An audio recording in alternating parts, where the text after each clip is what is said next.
បាទសួស្តីបងប្អូនទាំងអស់គ្នាថ្ងៃនេះខ្ញុំមានវីដេអូបង្ហាញថ្មីមួយគឺរបៀបដាក់ភ្លើងធ្លាក់ឬក៏ផ្កាធ្លាក់ឬក៏ទឹកភ្លៀងធ្លាក់នៅក្នុងវីដេអូបាទអញ្ចឹងគឺយើងធ្វើយ៉ាងម៉េចចឹងបងប្អូនទទួលបងប្អូនទៅបើកកម្មវិធីមួយឈ្មោះថា Camtasia Studio 8អញ្ចឹងបងប្អូនចូលមកយកកុំឲ្យខាត់ពេលយូរបងប្អូនចូលមកយករូបភាពរបស់យើងដាក់មួយមកឥឡូវខ្ញុំយករូបភាពមើលទៅវាដាក់ទៅវា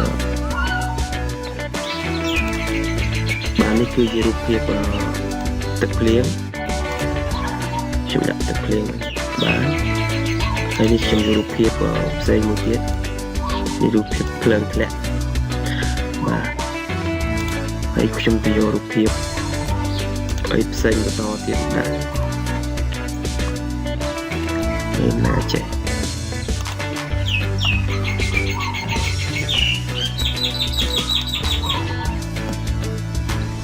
នេះខ្ញុំយករូបនេះមកចាស់មកដាក់ឥឡូវខ្ញុំទាញរូបនេះមកដាក់នៅនេះបាទកន្លែងនេះគឺយើងកំណត់ដែលយើងត្រូវកំណត់គឺយើងយកទៅនេះមកយើងចង់យក12.8 គុណ720ក៏បានតែបើសិនយើងចង់លក្ខណៈធ្វើ YouTube យើងយក12.8នេះយើងយក12.8គុណ720មកយើងចុចអូខេបាទយើងទាញវីដេអូនឹងឲ្យស្មើបាទ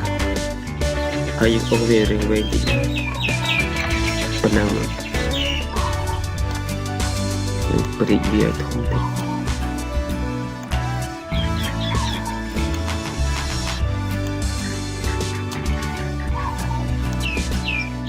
បាទបន្តមកទៀតបងប្អូនទៅយកភ្លើងធ្លាក់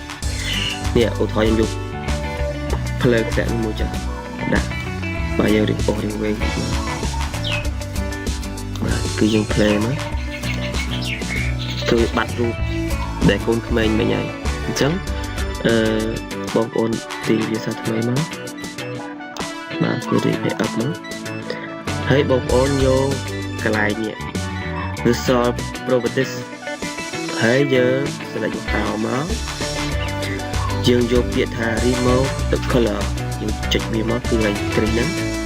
ហើយបន្តមកទៀតបងប្អូនយកថា color ចុចកន្លែងហ្នឹងមក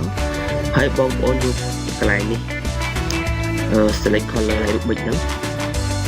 គឺយើងបាយនឹងចោលគឺយើងយក color នឹងដដែលហើយយើង select color មកហើយយើងយកប៊ិចហ្នឹងបន្តយើងចុច click mouse តាមមកបើហើយកន្លែងនេះដែលយើងសំខាន់បំផុតគឺយើងសេរីវា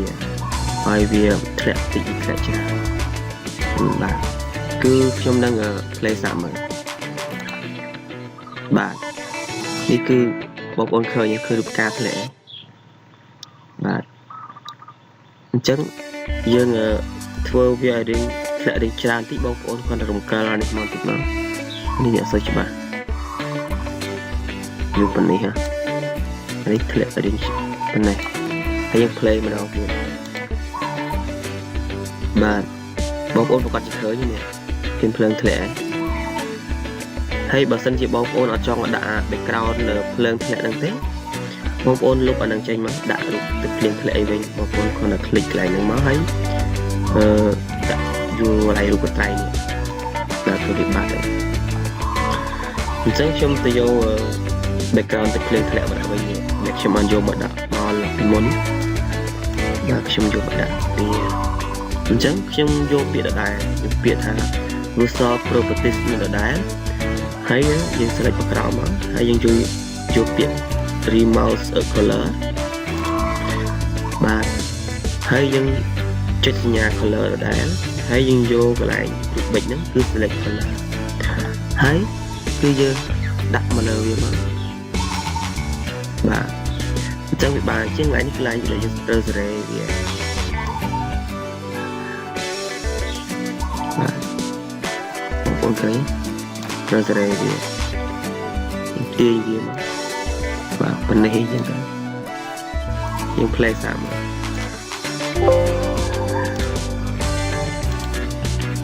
បងប្អូនឃើញភាពទឹកភ្លើងធ្លាក់ក្នុងរូបហ្នឹងយើងត្រូវសេរីវាម្ដងទៀតមក display វាឲ្យឃើញរូបច្បាស់ក៏បានបដាខ្ញុំ play សាប់មកបាទគឺមិនពិបាកទេគឺងាយស្រួលបាទហើយសូមអរគុណសូមគោរពលាហើយវីដេអូនេះដែរសូមបងប្អូនជួយ subscribe និងរូបបណ្ដឹងដើម្បីទទួលបានវីដេអូក្រោយបាទសូមអរគុណសូមគោរពលាបងប្អូន